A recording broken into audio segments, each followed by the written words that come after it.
I know it's 2 weeks after the deadline, but is there any way I can get that early bird rate? Ooh. Hey, my name is Eric with a K, and I am the host of the Practical Youth Ministry Tips podcast. And I want to talk about summer camp and getting students and parents to register early enough so you can plan and make sure you hit your minimums, right? When I first came to California, my first church in California, I was really frustrated that nobody was registering early at all for camp. And I was just told, that's just the culture here. The culture here is that everybody registers last minute. They're trying to figure out, is that really what I want to do? Are my friends doing it? And so they wait to see if something better comes along. I don't know exactly why, but that was the culture. And I said, well, we need to change that culture. Need to change, and you showed me that. And so I want to today walk through what I did to change that culture and give you some tips on changing that culture. And if you make it to the end of the video, I want to give you a free gift that will help promote your camp. So when I first started out in ministry, camp was what you charge, what it costs. You charge, you set your budget and then you charge what it is. And then I got a little smarter and we started doing an early bird rate, a regular rate, and then a late fee. And then I felt like the late fee was kind of negative. So, and even in that, I would have people come to me and go, hey, I know we're 2 weeks past the late fee, like the deadline.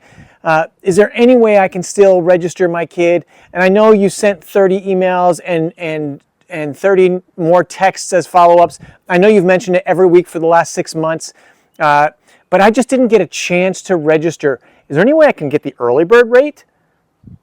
This kind of stuff just drove me crazy. And I'm a sucker, right? And maybe you're like me where you're just like, okay, don't tell anybody, we'll get you in. And all of a sudden there's somebody else that does it. Because you don't want somebody not to come to camp because they didn't get the early bird and getting the late fee, like that's difficult. Well, at some point I came to a realization that that late fee felt negative. So I have reframed it in a way that feels more positive. Better. I think I feel better. And so now what I do is here's the rate. And you can save a certain amount off if you register by this date. That's the super early bird rate. Then we go past that and then we say, hey, this is the cost for camp. But you can save this amount of money if you register by this date for the early bird rate. And then after that, here's the rate for camp. Still the same concept, and actually we would put the rate for camp was actually a little higher, so we put a buffer in for those that get the super early bird rate, and then those who are late in registering, right? And that actually for me has been a huge helper because who doesn't want to save $100, $200, $300 off a camp, right? Right now we're running a deal for our church where we've raised some funds where we can drop the cost of our camp down significantly, and we've said, register by this date, and you can save $336 off of camp. What did he just say? Like that's a crazy amount of money to save, right? Then we share what the rate is, and like it's significant savings. Another thing I did at my first church in California, part of what I did to kind of change the culture, so that was a piece of it, doing the super early bird, here's the rate, save by this date, then the regular early bird, and then the regular rate. One thing we did my last year at this church was Summer Camp 7. I loved this idea. And what we did for 2 months, we promoted when we were going to open up registration and that there would be a Summer Camp 7. Summer Camp 7 would be the first 7 people to register. No matter how close, like you might register right as the clock changes over. But the first 7 people who are able to eke in and get all the information in, they would get a significantly reduced rate for camp, or maybe it was like an extra $25 on top of like that super early bird rate.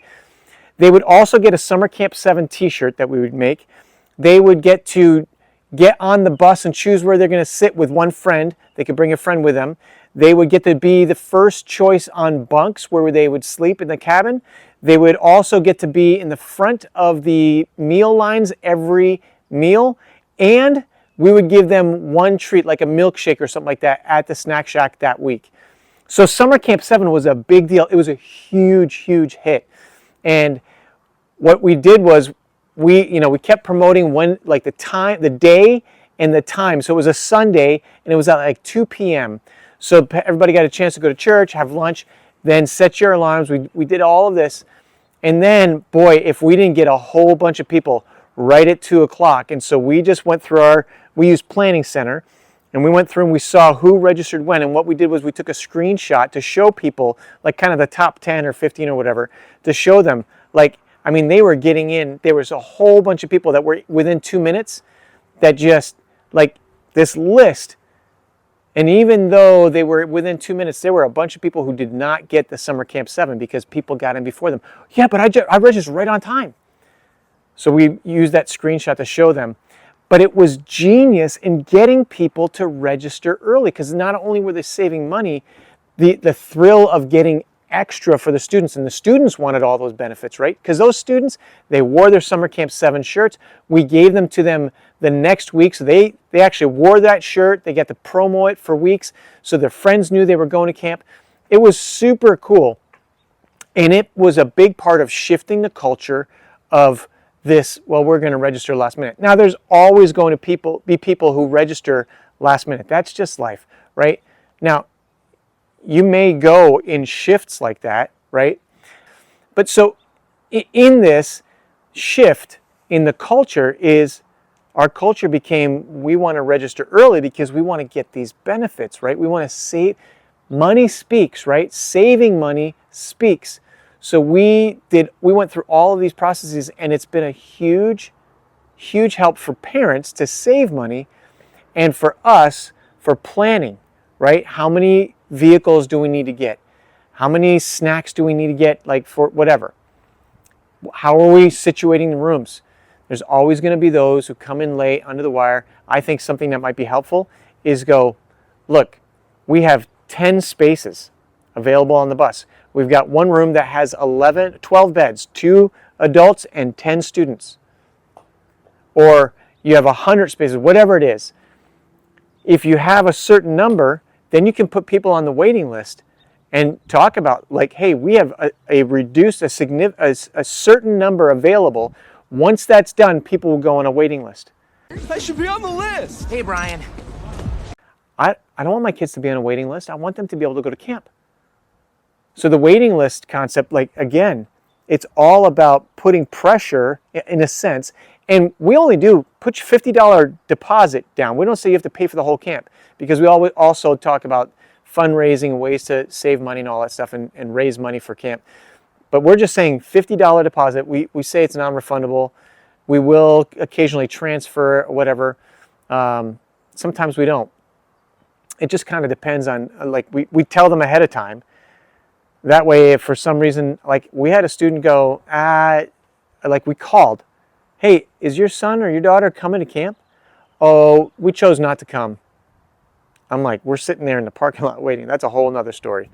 Now, this is all about promotion, right? You didn't realize when you signed up for this gig that being a promoter would be part of your job. What? That wasn't in the job description. Of course, there's lots of things that you go, I didn't realize I was going to have to do this. But that really is part of your job, is being a promoter. And being better at it is going to be helpful. I really believe if you employ these tactics, these tricks or tips, then you will encourage families to register early. It's going to help you a ton, because you know how it is. You sign a minimum on a contract. If you're a certain distance out, you can still reduce that minimum for a certain amount of time. So the earlier you get people signed up, the more likely chance, if you don't have enough, you can lower that minimum. You don't want to get stuck paying hundreds of dollars or thousands of dollars for students that aren't coming. That comes out of your budget, and we all know budget is tight. All right, so here's what I did. I want to give you a free gift. It's a lovely gift. I'm going to show you a video in just a second that is a promotion for summer camp. Matter of fact, I'm going to give you a couple more coming up in the next few weeks. But this one, I made this one for you, that it's going to be available as a download in the link below. Love to give that to you just as a free gift. You can use it. It's just making sure students sign up for camp. I made it generic so you can use it anywhere. You can put your stamp on there of your youth group. You can edit it. You can take the idea and use it for yourself.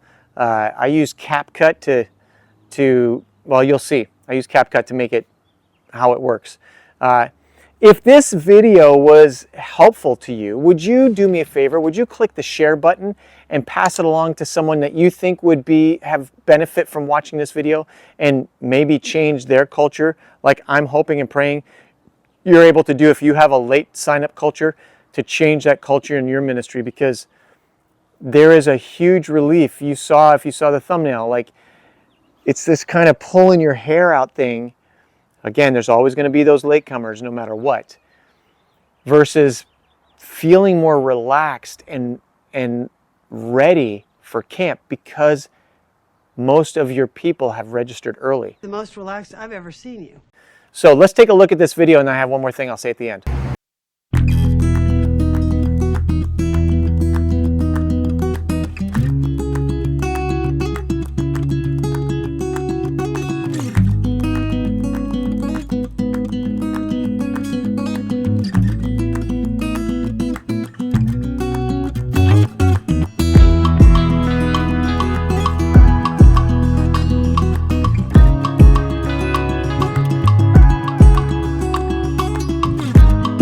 You see, that's super simple, right? I just did a time lapse in the background, and then I took a shot of me, and you probably should use Sharpies. I use kind of markers or whatever, but use Sharpies and make it thicker or something like that to do that.